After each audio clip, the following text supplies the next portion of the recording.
Hey, everyone out there in Ideal Protein Nation and beyond. Welcome back to the Life Possible podcast. This is episode 5. The Life Possible podcast spotlights successful clients, coaches, and clinic owners who have successfully used the Ideal Protein protocol to reset their body, reset mind, and reset possible. These individuals truly have had life-changing experiences, and now as a result are pursuing goals and dreams in life that they thought were not possible. They're pursuing goals and dreams that they never even dreamed they wanted to pursue. In short, they're living life possible. They're living a life that is now so precious they can't even imagine going back to the way that they were before. A life so exciting and a life they love so much that they don't even need to escape from it. It's my hope that you will see, hear, and connect with these individuals and their stories and understand that they're just like you, and that if they can do it, so can you. So who am I? My name is Dr. John Barnes. And I got to tell you, 5 years ago, I was fat, sick, and depressed. There's no two ways about it. And I didn't see a way out. So with the Ideal Protein program, I lost 45 pounds in phase 1. But more than that, it totally changed my life. I discovered the true power of the protocol is more what it does for us on the inside than anything it does for us on the outside. So over the past 5 years, it's been my passion to research and understand this beyond mere weight loss to metabolic reset and into human performance. I'm now over 60 pounds down from my original weight, and I'm living my life possible by training and racing in the sport of triathlon after over 25 years of inactivity. So I am super excited about this week's episode. My featured guest this week is an Ideal Protein legend, Ed Reardon. Ed is the clinic owner of Results 22 Lifestyle Centers, which has 2 locations in the Chicago area, and where their tagline says lifestyle, mindset, and inner beauty. And that's kind of the title of what our program is going to be really all about today. He's been an authorized independent Ideal Protein clinic over 10 years ago. Ever since I discovered Ed and his clinic page on Facebook, he has served both as an inspiration and a mentor for me, both personally and professionally. I have really enjoyed getting to know Ed over the past 2 weeks, and I hope to be able to learn so much more from him and to be able to feature him in future episodes of the podcast. So without further ado, let us bring in Ed Reardon. Hey, Ed, how are you? Hey, John, great. Thank you so much for having me. It's really a pleasure to be here. Oh, man, I'm telling you, I could hardly sleep last night. I'm so excited about this show. I know that we've got a lot to cover, and I want to jump right into it. Okay. Let's go. One of my favorite subjects and something that I talk about with my clients all the time is the sugar addiction cycle. And I know this is something that is near and dear to your heart and you've mastered. And I would love it if you would help explain this to our listeners and viewers. I think this is the basis of literally every single client walking in the door. It is an addiction to sugar that starts at a very early age, and we get rewarded for it. You win a t-ball game, your parents take you out and they take you to get ice cream. They reward you with sugar. You go in the house and you celebrate a birthday, you celebrate it with cake and ice cream, and your brain says, I'm rewarded with sugar. Good times, happy times, feelings. And what happens is you release dopamine in the brain, and that dopamine is the reward center of the brain that makes you feel good. If I give you a hug, you get dopamine. If you drink alcohol, you get dopamine. Smoking cigarettes, dopamine. So what we're doing is we get onto this thing called dopamine that we love, and we start to react to it. And as life gets older and older and older, and we start getting more and more tolerant to the sugar we've had at 5 years old, at 10 years old, at 12 years old, at 17 years old. Every time there's life events, we stress, we freak out, we lose a boyfriend, we lose a girlfriend, having trouble with the mortgage, the house floods, difficulty in school. We turn to sugar to manage our emotions, to make us feel better, to access dopamine. We see alcoholics drive weight up in the first 5 or 6 weeks of quitting alcohol because they lose this massive level of dopamine they had access to through alcohol, and it's called transference. They transfer to sugar, and they turn around and they start going after sugar, trying to replace the dopamine that they lost. So this is what's been going on. The most recent example is COVID-19. We're caught up, confined in a space. We can't go to work. We can't travel. We can't go to restaurants. We're stuck in a space. More kids are home. People are worried about mortgages. I'm worried about losing my job. I'm worried about the economy. We hear this negative news on the news every single day, pounding and pounding and pounding us. So most people have turned to alcohol and or sugar to access dopamine to help them manage these emotions and feel better. I access dopamine, manage these emotions, I feel better. Makes me feel good. Perfect. Then I feel bad that I had it. Insulin drops. I crave more of it. I have more carbs and sugar. I have carbs and sugar. The body secretes insulin. Insulin turns around and increases hunger, increases cravings, store more fat, become more insulin resistant, have more carbohydrates. And I start getting tolerant to it. No different than any other drug in the world. And tolerance just means one scoop of ice cream used to do it for me when I got enough dopamine, and that balanced my emotions. Now I need 1.5. Then I need 2. Then I need 3. Then I need 4. Yeah, that's an amazing point that I had never even thought about until you and I were talking about that. The whole idea of how that tolerance builds. Oh, and like you said, it's getting the certain amount of dopamine. And when we start our dieters, right, when we start people in the program and we remove the sugar, I'm trying to figure out how are we going to get them, how are we going to replace that? How are we going to get them that dopamine load that they need?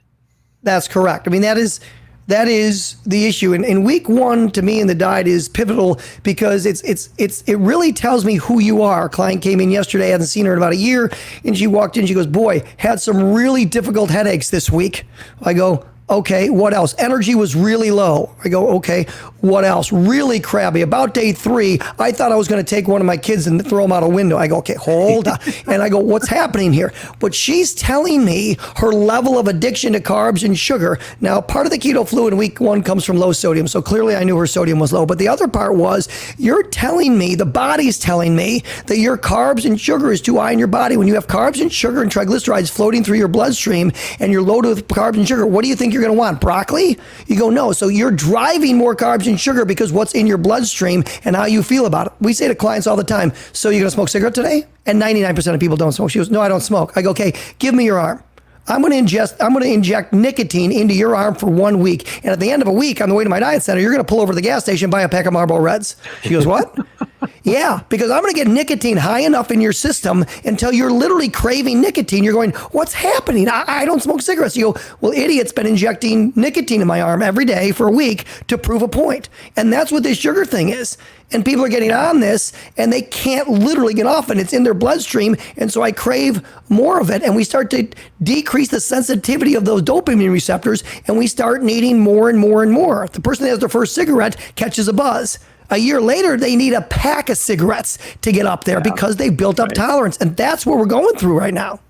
Yeah. And, I tell you, it's amazing too. I've got people coming in and you do too. We were talking about this, that we haven't seen in a few months, or I haven't seen in years, but this most recent challenging part of history has really thrown them a curve.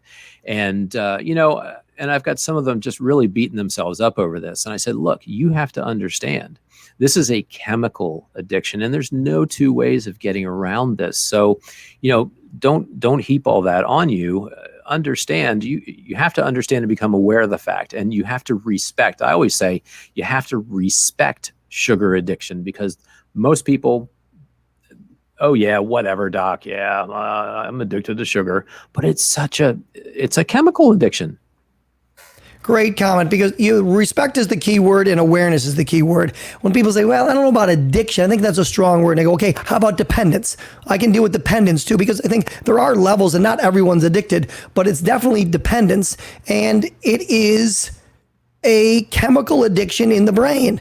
And it is very severe. But you said respect, and there's nothing more important than bringing out that point and belaboring that point a little. And it goes something like this.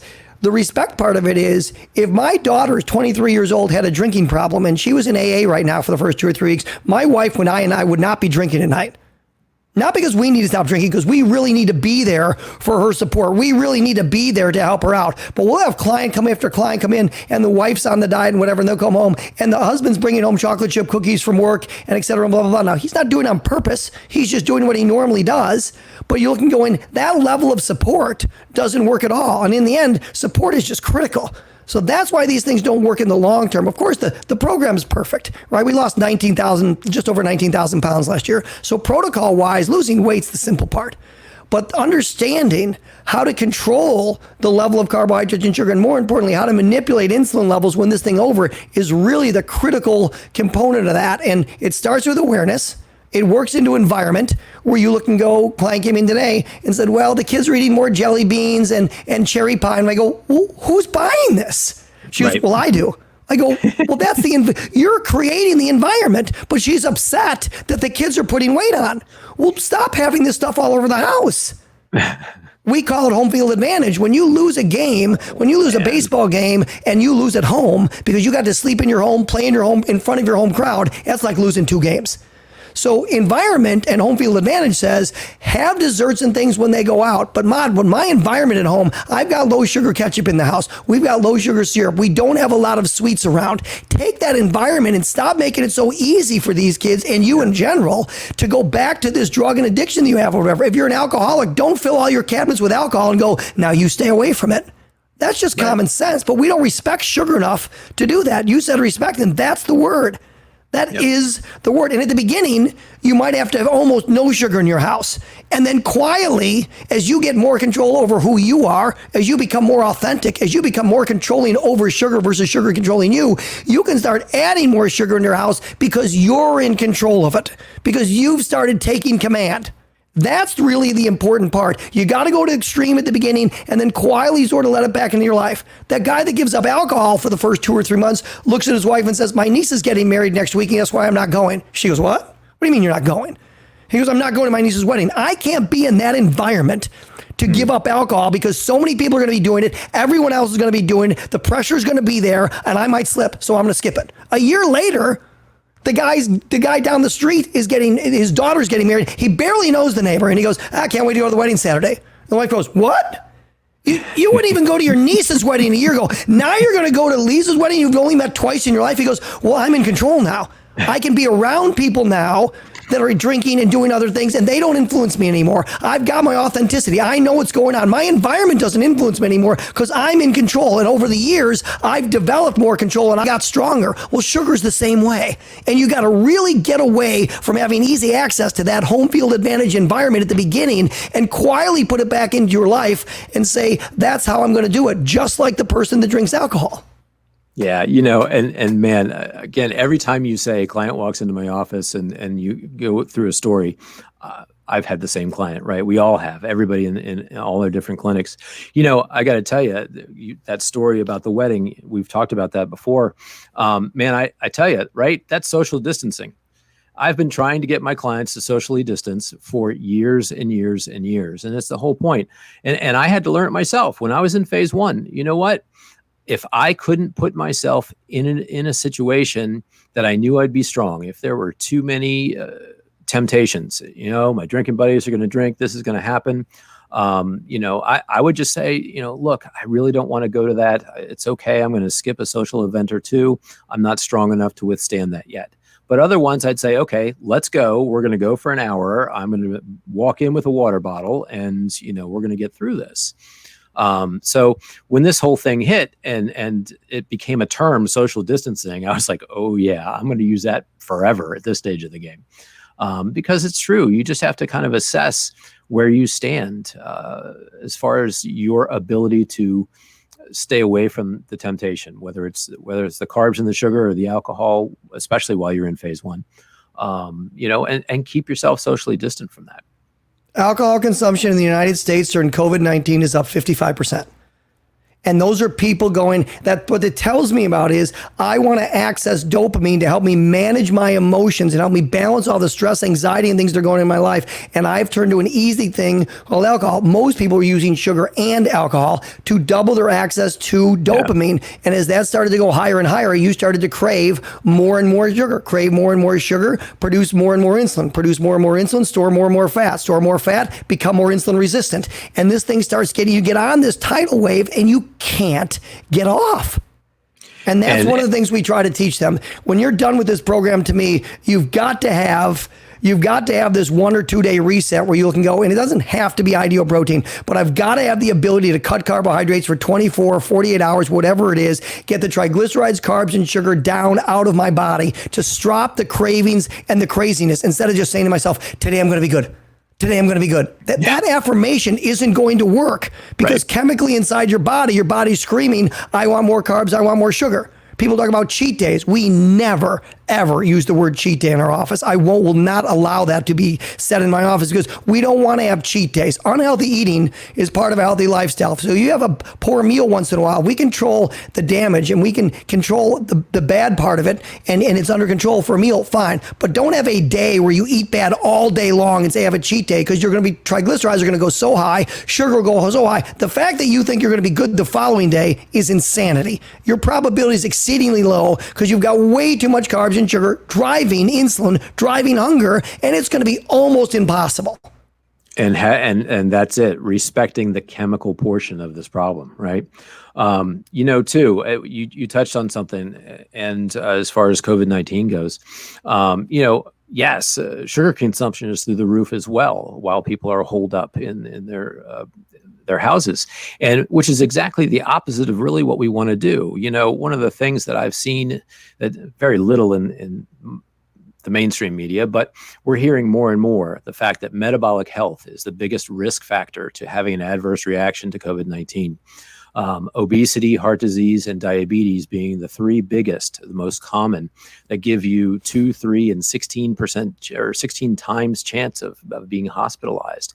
And, again, all three of those things being related to insulin resistance. And when we're pumping the carbs and the sugar to try to get the dopamine while we're stressed out, that's making our chances of having an adverse reaction to this even worse. Can you speak to that? So carbs and sugar is driving inflammation. Carbs and sugar is driving going to the gut, the second brain, and then sending signals up the vagus nerve to the brain and going, guys, pumping that full of sugar, carbohydrates is causing inflammation. What we're telling people right now, though, is, and as weight starts to go higher and fat starts to go higher, your visceral fat starts to go higher, and that's inflammation inside the system. And that's where my knees start to hurt when I start walking, etc. So what we tell clients is, so what happens with C19 is a virus that's attacking the immune system. And so what we're telling people is, you've got 1,000 Army soldiers. That's your immune system. Picture it that way. And I'm 60 pounds overweight. And so I have inflammation in my body. Well, with those 1,000 Army soldiers, I need 500 to go out and fight the inflammation and the problems that I have going on in my body. My vitamin D is too low. I need another 100 soldiers to go out and take care of what vitamin D could have taken care of. And that hormone that I really need is missing. So now I'm missing 600 Army guys. C19 comes and I'm in for the fight of my life. And we're going to go fight. The problem is your 1,000 Army guys from your immune system is down to 400 because you have obesity, because you're dealing with blood pressure. You've got a bunch of soldiers out fighting other wars. They don't get to come back and start all attacking C19. So the reason we're seeing this, and young people and people in shape early on, et cetera, not having a problem with this as far as dying, et cetera, goes, is their immune system is sending 1,000 people to C19 to go fight this war, while other people are sending 100 or 200 soldiers. And if you're going to fight this thing, you'd be better off with 1,000 soldiers than 200. And that's essentially what's happening with the immune system as obesity starts to get higher and higher and higher, low vitamin D. And you're sending other Army people out to fight other battles. And when C19 comes, you don't have your full set to go fight this thing, and he can beat you. Wow. Yeah, what an incredible analogy. And I hope that people will understand that. That's it. All right.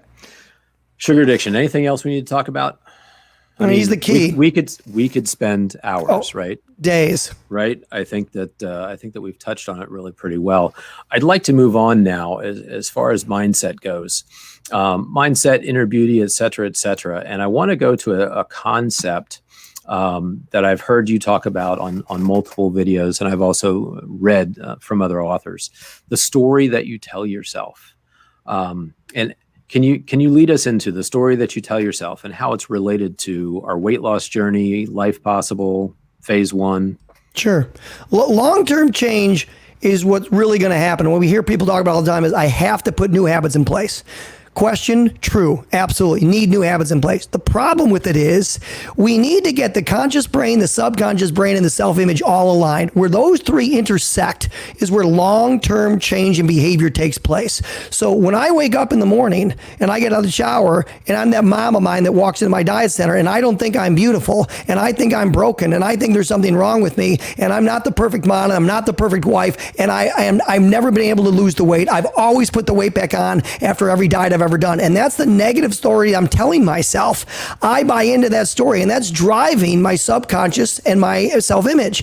And so giving a list of habits on the right-hand side going, I want to do this habit, I want to drink 8 glasses of water, I want to do this habit, is never, ever going to work, because your subconscious brain is being told another story. It's why affirmations don't work. Affirmations are the most overrated thing in the world, because I wake up every day and tell myself, I am beautiful, I'm smart. I am beautiful, I'm smart. I look in the mirror, my subconscious brain goes, you're overweight, you're terrible at work, you're not a smart person. And so the affirmation isn't working because my subconscious brain doesn't believe it.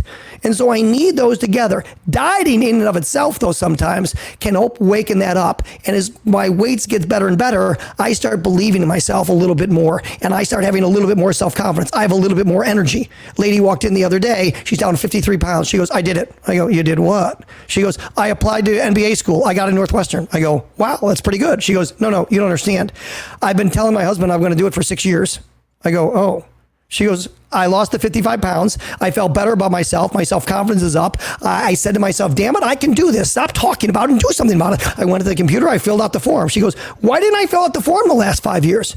Because the story she told herself was, I'm broken. I'm now who I'm supposed to be. I'm too old to do this. I'm not capable of doing this. As she lost the weight, she changed her energy, self-confidence, self-image, self-worth, self-love, and she quietly started to get there. And as she told herself that story, all of a sudden she filled out an application. She goes, I'm in. And she was lit up like a Christmas tree. And it wasn't that she got in. It was that he goes, my husband has heard me talk about this for 6 years. And I've never even walked over and filled out the application. That's why I love weight. That's why I love diet. I really don't care what my clients look like. Could care less. Everyone's always in here for looks. She literally filled out that application to get an MBA because she got her sugar under. She goes, I feel so much better under control. I'm so much happier. Those are the first 3 words we hear from every single client when they're done. I'm so much happier. And Absolutely. That's the absolute key to me. But it comes with a story you tell yourself. And guess what? You're the author. You're the one that wrote that. John wrote that, the happier guy. You get to rewrite your story. And that's absolutely that's thing, critical, right? To put the subconscious brain and self-image in the right place in order for long-term behavioral change to take place. Because when that story doesn't change, you're destined to be your past. And this is true, absolutely, for both men and women. And I tell you, when I go back through the stories that I told myself, and you know, when I had gotten to the point that I was my biggest and my most depressed and what have you, it was, you're not worth it. You know, don't bother. Why would you dress up? You look like, you look horrible anyway. It's just not worth it. Don't go out. People don't want to look at you. You know, all those things. We fill ourselves with those stories. You know, why would you ever try to, like you said, pursue some other kind of a dream? Much less, why relate that to the sugar cycle. Who's going to listen to you, right? Yeah, exactly. Now related to the sugar cycle, and sugar comes in, and I can't stop. I'm not in control. I'm literally in the cabinet sneaking M&Ms or sneaking chocolate chips or whatever, so somebody doesn't see me, and feeling guilty and shame about it and whatever. And it's those emotions that drive eating. And the problem with just putting habits in place, if you don't address the underlying emotions that are driving the eating behavior, I hate to tell you, habits are never going to work. So I am a huge believer in habits, but it is not step 1. It's closer to step 3 than it is to step 1. And that is absolutely, positively critical. And that's why the story you tell yourself becomes exceedingly important. And I love that you brought that up because we haven't talked about it yet. So for me, absolutely. And I tell my patients, you know what? I can only coach you because of my personal experience. I don't coach by anything other than personal experience. And I also say, if God had not let me get to the low point that I was in my life, I wouldn't so thoroughly understand all of this from the inside out. And I wouldn't be so excited and passionate about it because I know that we can pull people out of the pit. And, for me, 2 years ago, like I said, 5 years ago, I lost the weight. Excited about it. And then, like everybody does, I played around with, hey, how much can I get away with? Let's gain weight over the holidays and take it off in January. I know the program works, blah, blah, blah. But you know what? I got fed up with that 2 years ago and decided, no, I'm not doing that again. But I allowed myself just a little bit of chocolate after dinner every night, right? I can do this, just a handful of chocolate chips. So I would shoo my family away and tell them, don't worry, Dad's got the dishes. You go do your homework. You go do your work, Mom. I got the dishes. Get out of here. And I would literally I couldn't wait for them to leave the freaking kitchen so that I could go over, sneak in the pantry and grab chocolate chips, right? And then one day I had my hand in the chocolate chip bag in the pantry and my daughter walked around the corner and I didn't hear her. And she said, hey, Dad, what you doing? Scared the crap out of me. And I couldn't have been more embarrassed. And I just had this out of body experience looking at myself going, oh my God, you're an addict. Mm-hmm. And it made me so angry that had such control over me. It ended that day. It was 2 years ago. That's the day you ended your relationship with sugar. That's the day they're looking for an alcoholic. They talk about hitting bottom. That's the day they want, because there needs to be an awareness. We laugh. People say right now, alcohol consumption is up 55%. And then after that, everybody starts giggling. There's nothing funny about it. It's going after marriage. It's hurting people's marriages. It's hurting your quality of life. It's hurting your energy during the day. You're skipping workouts the next day or whatever because you're doing too much sugar, too much alcohol. Every area of your life is being affected. Giggling just means you have no respect for it, like you talked about earlier. And that's exactly what the point of this thing is. And that was what's the cure for that? In your particular case, you go, for right now, pick up those chocolate chips, take them and throw them in the garbage can and say, I can't do this anymore. I'm done. Not that it's okay for someone else in my family. For now, I can't have him in my house for anybody in my family because I'm the lowest common denominator, and I got to get this under control, and I got to get this under control and in place. And so that thing is absolutely critical. That's controlling my environment. That's one of the tools that you have. Writing down on a piece of paper, John, don't have chocolate chip cookies today. Be strong. Use your willpower. Willpower is bullshit because your beliefs will always override willpower. So you just can't have this strong willpower. Beliefs always override willpower. And that's where the story you tell yourself is. And that's where the change that needs to take place is from the mind. This thing is all about psychology. It's about 10% about carbs and protein, whatever. This is all about the human mind. And that day with your daughter, you had shame washing over you because she essentially caught 100%. You going in and having chocolate chips, going, Dad, what are you doing? Why are you doing this? And what are you hiding from? You're hiding from her. And that day, that shame literally washed over you. You said, I'm not going to do this again. I'm not going to go through this. Because you're looking and going, she means too much to me. And now my why's in place. Now I'm fighting for something. That's what drives our motivation in the world. Once we know our why, you really have motivation. And that's really important. And you're looking going, I can't do this anymore. I want to be better than that for her. And that's what the alcoholic needs to come to. That's what the sugar alcoholic needs to come to. We're all the same. Yeah, I love that. Can we explore that too? Something I didn't expect to, but your why, knowing your why.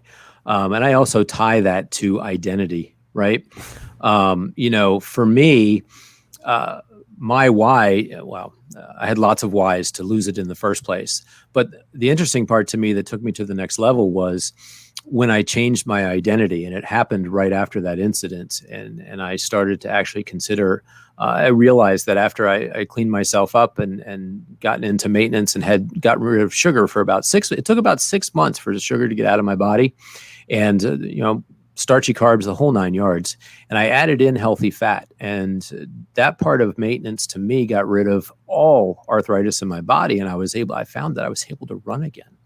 And slowly after that, I changed my identity to being an athlete.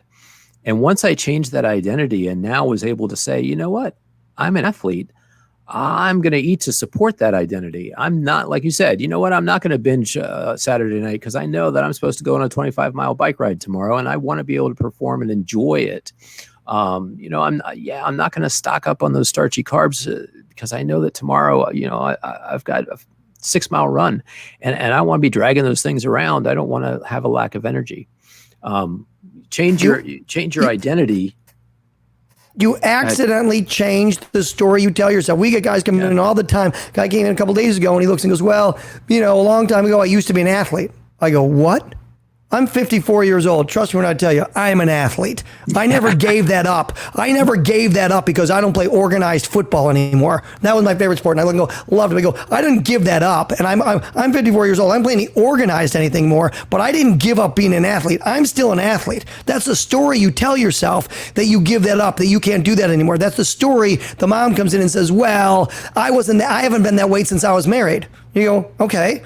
But you can get there with no problem whatsoever until you keep telling your brain, I'm never going to be able to get to that weight because I haven't been that weight in X number of years. Well, that's the story you're telling your brain, and that's what he hears. And he's going to go out of his way to help that come true. What's the number one reason every single person, most of our clients should be coming in this year, especially men and women? The number one reason combined together, their why should be, I'm coming in the diet center to lose weight because blank. Let me give you a preface to this. There won't be one client this year in the United States that's going to come in for this reason. I'm telling you, it's the number one reason in the entire United States that every single man or woman that's married should come into the diet center and diet tomorrow morning. And I'm telling you that out of 360 million people, not one person tomorrow morning will come into a diet center because of it. And what is that? I'm here because I want to improve my marriage.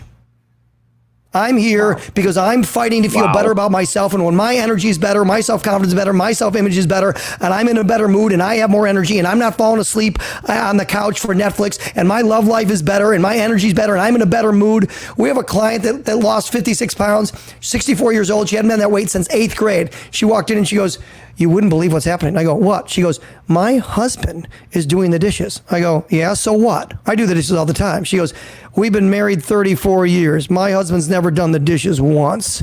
And I go, well, why is he doing the dishes? She goes, I have no idea. She goes, I think it's because I look so good. I go, trust me when I tell you, you look good, but that's not the reason. The reason he's doing the dishes is she lost almost 60 pounds and got down to almost 8th grade weight. She'd never been happier. She's in a good mood. She's incredibly happy and glowing. And guess what? Shocking. She's being nicer to him. And what'd he do? He goes, well, my wife's going to be nicer to me if she's going to treat me like that. He goes, I might as well help out with the dishes. And after 34 years, instead of being treated like crap and badgering back and forth at each other, he's doing the dishes because she's better in a better place about who she is with herself. She feels good about her, and it's translating into all the other relationships in her life. And all of a sudden, idiot who never did the dishes before is doing the dishes 3 days a week and helping out. And she goes, isn't it great? But she couldn't even tie it in, even after she lost the weight. Because I said, is there any chance that you're being nicer to him? And she stuttered for about 3 or 4 seconds, and she literally burst down and she cried for almost 2 straight minutes because she knew it. The second I said it, she knew it. And she broke down and she's like, oh God. Oh God. And you literally, because I don't want to tie that in. I don't want to know that I've been responsible. Maybe my marriage would have been infinitely better for the last 20 years had I put myself first, had I taken care of myself. Women in this country are programmed, you ever put yourself first, you're going to hell. Don't you ever put yourself first. And in the end, that's the greatest act of love any person in this world could ever do. Put yourself first because you love your husband so much, because your marriage is so important to you. No one buys this bullshit more than I do. I don't believe for a second that marriage is hard work. I don't believe that 1 out of 10 people do hard. Hard work is battling sugar, getting off of sugar, getting up at 5:30 in the morning, get your exercise in so you feel good, so you're in a good place, so you're happy, and it will affect your love life. It will affect your energy. And guess what? It will affect your vacations. And you go, that's going to make an impact on you. That's worth fighting for. And you won't see a person this year walk into a diet center because of it. And literally, I love when you do this because you just nailed me right between the eyes. And I've been talking about and coaching clients this way too. I never, ever could have become that morning person, right? Get up and do your exercise. And that story I told myself. I'm not a morning person. I'm not a morning person. And what's the brain here? I'm not a morning person. And you know what? I had this conversation. I said, look, you know what I realized? I realized that if my workouts now are extremely important to me.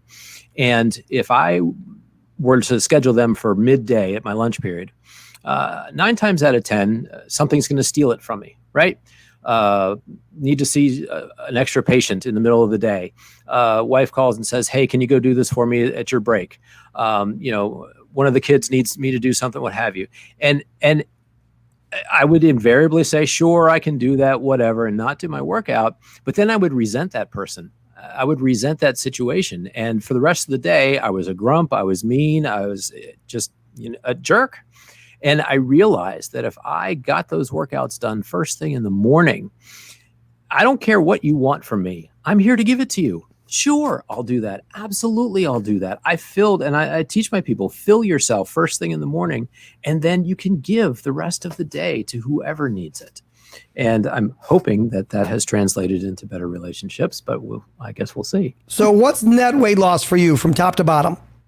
Right now, over 60 pounds. So we tell people, go ahead, put a I send people to Costco, and I go to Costco and grab the bird seed. The bird seed is exactly 20 pounds. It's a 20-pound bag. I'll stack 3 bags, put it up, and do 1 lap around Costco. Just one. You used to do that every day.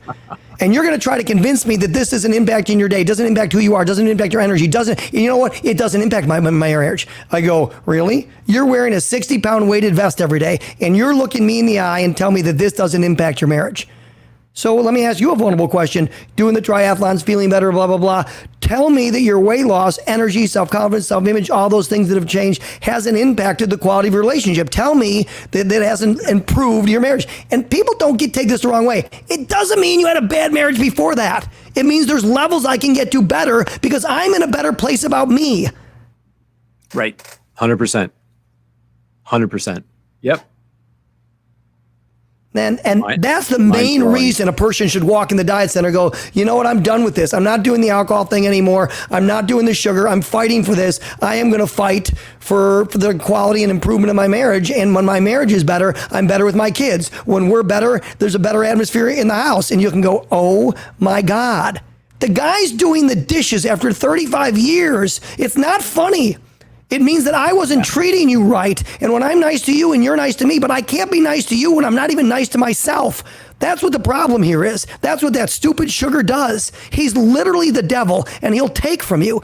He'll make sure that you don't even know who you are anymore. No different than alcohol, no different than drugs. I see it the exact same way. And everybody only cares about looks and looks and looks and looks.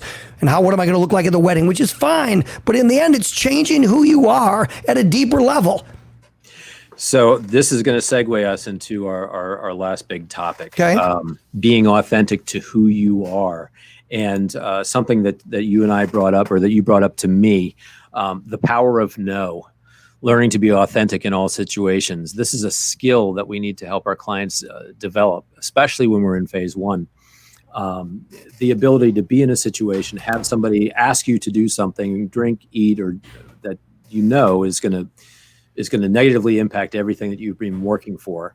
But we do it anyway because we give in to peer pressure. We don't want to embarrass someone. We don't want to make them feel uncomfortable.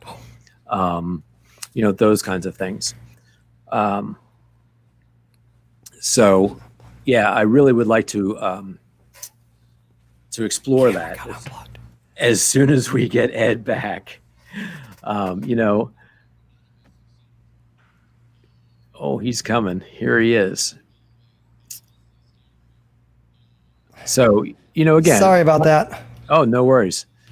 Client comes in and says, gosh, another bad week. I went to this party and I had a piece of birthday cake. And, well, why did you have a piece of birthday cake? We know that we're not doing that right now. And that'll throw away a whole week for you. So, well, I didn't want to offend, the person that was having the party and that gave me a piece. And so I just felt like I needed to eat it. That's authenticity. How do we develop the skill where you say, oh, you know what? I would love to. It looks really, really great. But right now I can't. I'm on this medical protocol. I haven't felt so good in years. And, hopefully someday I'll be able to do that, but not right now. Thank you so much. Well, that you just said it. You said, how do we develop that skill? Everyone's looking at the end of the diet. They go, can you have recipes for me? I go, yes, but it's not going to help you. What are habits that I should do? These are skills that you need to develop. And if you can develop these skills, then I can guarantee you keep the weight off. client, 66 years old. She went out with her girlfriends a couple months ago, and they get one carrot cake for the entire group, and they pass the thing around. And the birthday girl gets there, and he passes it to her, who's lost all this weight, and she goes, "I'm going to pass," and just throws it to the next girl. And the girl says, "Oh, come on, just have a piece. It's my birthday." And she goes, "No, I don't want a piece right now." She goes, "Oh, come on, just have a piece." This goes on back and forth, and eventually she goes, "I've been miserable for 35 years because of an addiction to sugar. I've been off of it for 5 months. I'm not having a piece of carrot cake." But you start to realize after 4 no's, there's still other girls at the table and the birthday girl still telling her, "Oh, come on. I've said no to you 4 times. But a lot of people cave in and you go, "Oh, well, okay, I'll just have a piece then." And that's what being authentic is. Learning how to look and go, I can't let these other people start telling me what to do and why to do it. And with sugar, it's really easy. You're at the office and there's a birthday party. And guess what? Everybody's having a piece of cake. So it's easier to have a piece of cake because I look and go, well, I'm not the only one not having a piece of cake. And there's a bunch of other people that are overweight. I might as well have the cake. Would be smart. Planning would mean you put a Rice Krispie square or something in your desk drawer and you can still have a sweet, but I'm not going to have that birthday cake just because everybody else is having the birthday cake. And that's the power and the tool of saying no. And it really is a tool. Develop those skills and I'll guarantee you'll never put weight back on. That's what's so upsetting about putting weight back on is clients come in and they go, well, I put on 15 pounds. The diet didn't work. I go, the diet worked fine. Did you develop the power of no? Were you being authentic? Authentic meaning I sat down for dinner and my husband goes, "Hey, you want to split a bottle of wine?" And I said yes just because he asked. I didn't really want to split it. So say no. I don't want to split the bottle of wine. And you can drink. It's okay. Have a drink by yourself, but don't ask me. Right now, I just don't want to drink. That's all. And it's having those tough conversations that people are scared to have. It's easier to say yes. When we were speaking earlier, you were talking about that kind of a situation. And, what it boils down to is a situation of you doing something that is not authentic to what's happening in your life right now to make someone else feel better, right? You have to understand that a lot of times it's not about you, it's about them, right? The other thing that I feel is related to this is when somebody comes in and says, "Oh, my so-and-so, my wife is saying I'm starting to look too skinny," or my husband's saying I'm starting to look, or my friends are saying, "Oh gosh, John, you better stop. You're starting to look too skinny." And I have a smart aleck answer that I would give my friends. I'd tell them that, well, you haven't seen me naked yet. Hang on, let me show you where. And that usually stops the conversation right there. But how would you coach Fascinating that you said that. I have a client that walked in today. She starts at 72 pounds of fat. She walked in the diet center today at 24. She doesn't look good. She looks amazing. And I said to her, "Are we done?"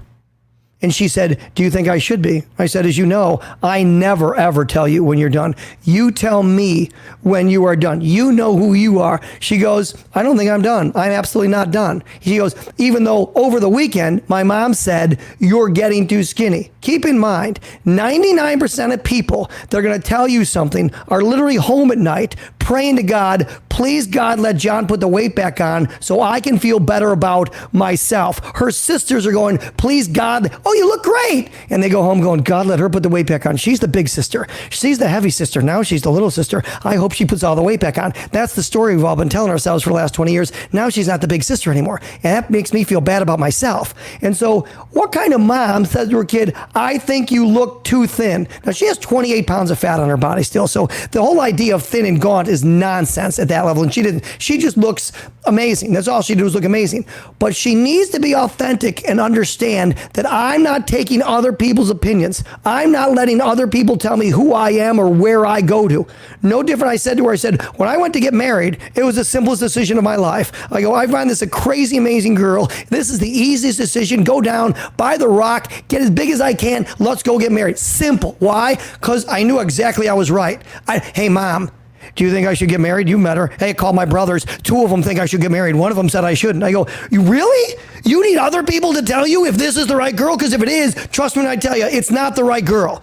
Right. Weight's the same thing. So I said, don't let your mom, don't let your husband, and more importantly, learn a lesson. how about, because she's got an 11-year-old daughter, and I go, is that the relationship you want to have with your daughter as far as food goes? She goes, it's one of the main reasons I'm doing it. I'm not going to have the relationship I had with my mother and food and the way we talked about it. And she's not going to say something mean to me like, you're too thin. Or we have multiple moms, I hate to tell you, over the years that have said, just so you know, I know you're going to put the weight back on. Literally, that's the quote. I know you're going to put the weight back on. I have a few clients that... Well, we all do. That hits right between the eyes. That's real life. And that's a skill, though. Yep. And then when she develops that skill, and I looked at her and I go, so what do you think? She goes, well, I don't think I'm done, and I'm not. And I go, good for you. You'll know when you are ready, and when you don't you ever ask somebody. I'll give you my opinion metabolically where I think you'd stop overproducing insulin, but I'm never going to tell somebody, you know what? You should go to this weight. This is the best weight for you. That is not my job, nor is that where I pick. You tell me where your energy, self-confidence, self-image, self-worth rock. And if it's 52 pounds of fat for one gal or guy and 31 for another, I say they're both the same. Doesn't bother me at all. But you decide that without input from your friends and your husband, your wife, or your significant other, or any of that crap. You come to that decision. And that's absolutely critical. You know, something that I've been working on that goes right along with this is the whole idea of our clients who pull up short of goal and pull up when they feel comfortable, right? Oh, you know, I'm good here. I'm comfortable. And I'll tell you, that's my story, right? When I did it, when I lost that first 45 pounds, I was comfortable. I felt like I had unzipped the fat suit that I had put on the 5 years previously. I felt amazing. I wanted to get on doing Ideal Protein in our clinic. We were just starting to do the program in our office, and I pulled up comfortable. And, you know, for 3 years, I went back and forth being comfortable, but then being uncomfortable because they're too close together, right? What's right next door? Uncomfortable. And over the past couple of years, I finally found out what happy is as opposed to being comfortable. You know, this year is when I just decided that I was headed for places I hadn't been probably even in my 20s. And the difference between happy and comfortable is just exactly what you just described. You know, when you feel like, you know, the best, when you feel like you rock, when you feel like that's where you're at, and not just, oh, you know, I'm kind of comfortable here. That's funny because I always feel that I've let clients down when they stop at comfortable, and a lot do, 25, 30%. And I've let them down because when you're telling me about comfortable, I know exactly who you're talking about because I run literally into it every single week. What it's telling me is I've done my job is to change their mindset. My job is to change the way they look at things. My job is to help them rewrite the story they tell themselves and change their awareness part of it and whatever. And when you settle for comfortable, what's happening is that's the subconscious brain saying, you know what? I've lost a bunch of weight before. I've always put it back on. I have no confidence in myself right now. I am not throwing out my big clothes because I'm pretty sure I'm going to be back in them eventually. And I'm not going down there because you know what? If I go, I hear this all the time, especially women, I'm not going down to that number because it's too difficult to hold. I can't hold 132. I could hold 139.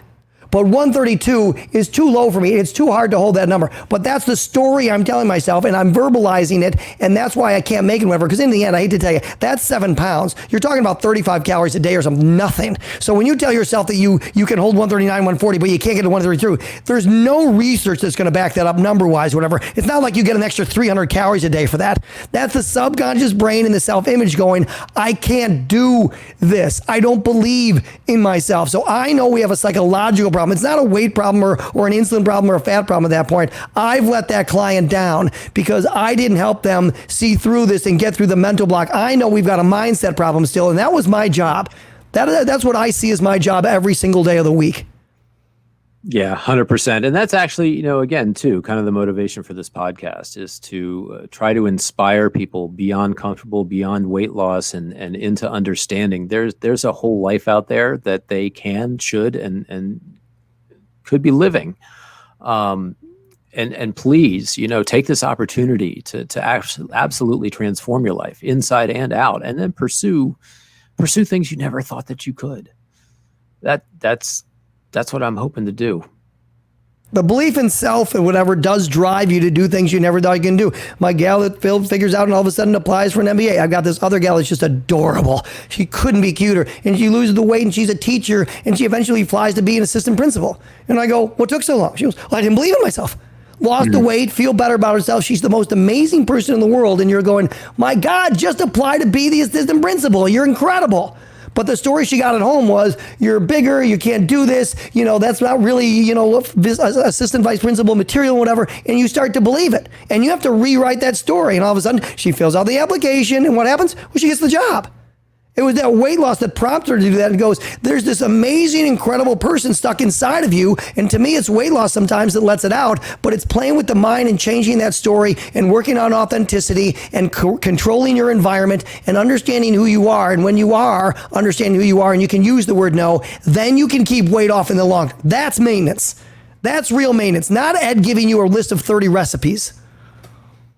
And that's why you probably made your tagline, lifestyle, mindset, inner beauty. And I've heard in our conversations that we've had, inner beauty seems to be a huge theme for you. This thing's 20% nutrition and 80% psychology. I don't care about, I'm telling you right now, a psychologist or a psychiatrist would be an infinitely better teacher than doctors. I know doctors is go to the doctor, blah, blah, blah. I know it is because they know how to play with the mind better. This is about the human mind and human potential and what you're capable of, and not telling the story of guys that coming into 52 played college football and now say, I'm not an athlete anymore. That kills me. I'm dead when they say I'm not an athlete anymore. I have to change that. If I don't change that, they're going to put the weight back on. That's going to drive weight gain. That's a problem for me. So I instantly circle that and go, okay, we've got to stop that. Absolutely. All right, Ed, is there anything else today that you wanted to bring up or accomplish or talk about? I think we've covered a whole lot of ground, and we really have. I think it's a great idea that you do a podcast, because I really think there's something to be said for all those stories out there, and getting inside some of them and using better examples, because all we ever see is pictures on TV for commercials or whatever, and it's always before and after. And I'm fine with before and after. I think it's great that people look better. But man, looking better is about 20% of this entire thing. This thing is about self-love. This is about learning how to put yourself first. This thing's about understanding that you can tap into a much higher level of self-confidence, self-image, self-worth, and you do that through weight loss that starts to open up this plethora of ideas, and you start to believe in yourself again, and life can really change. Life can become possible. So it's a genius, tagline that you have. That is life possible. My life is possible. Don't limit yourself. Go use weight loss to go tap into those things. Improve your marriage this year. Change those things. Apply for an MBA. To apply for that job that you never thought you can get. And most of it is you starting to believe in yourself and think you're capable of doing it. And weight loss has to be tied into that, because they really go hand in hand together. Couldn't have said it better myself. It's been a pleasure, man. Oh, thank you so much, Ed. I've appreciated every single minute that we've spent together over the past couple weeks. I hope to learn as much as I possibly can from you in the near future here, and I hope that we have an opportunity to do another episode or two. There's so much that you have to give, your experience and your level of knowledge. I get off the phone with you and I kind of feel like, I go in feeling confident that I know what I'm doing, and I come out of there just thinking, oh my God, you don't know a damn thing. And I don't say that in a negative way. I say that there's just so many levels, and there's so much I still need to learn and apply and conquer. We talked 2 hours over the past about salt. Yeah. And that still blows my mind. And I'm hoping that my clients are going to benefit from the education that I've gotten on that, just that alone. I can't wait to get into things like muscle building and that kind of stuff, because I know that's your passion. That's also a passion of mine. So thank you again. I can't thank you enough, and I hope to bring you back sometime here in the future. Had a great time. We got 1,000 more topics to discuss, so definitely get them back. I loved every bit of it. Thanks, John. Oh, man. All right. So I tell you what, I think we're going to wrap this one up, and we probably should, because it's so chocked full of things. You're going to want to go back through and listen to it, watch it again. I hope that there was some part of our show that resonated deep within you to help make the decision to pursue life possible. Make the decision that weight loss is just not about fitting into a different size, but it's going to impact your life on so many different levels. If you happen to be in the Chicago, Illinois area, look up Results 22 Lifestyle Center, the one nearest you. Ed's got 2 locations. You could start the Ideal Protein program. And gosh, I wish I was there. I wish I could have gone through the program with Ed. If you're near Centerville, Virginia, and in the Washington, D.C. area, certainly come look us up at Barnes Chiropractic Health and Fitness. Or if you just wanted to start Ideal Protein and you're nowhere near us, go to the corporate website, idealprotein.com. There's a clinic locator there for you, and you can start your journey today. So I got to tell you, I'm always working on the next episode before we even put this one in the can. And I'm really, really excited for next episode. Next episode, we're going to be featuring Tracy Garner. I met Tracy in Dallas at an Ideal Protein convention a couple years ago, and we've been friends on Facebook ever since. Her motto is grace, glamour, and grit, and there is nobody that personifies life possible and those 3 qualities, those 3 traits, other than Tracy does. She's been a part of the Ideal Protein world in many capacities over the past year, and she is going to be another incredible episode.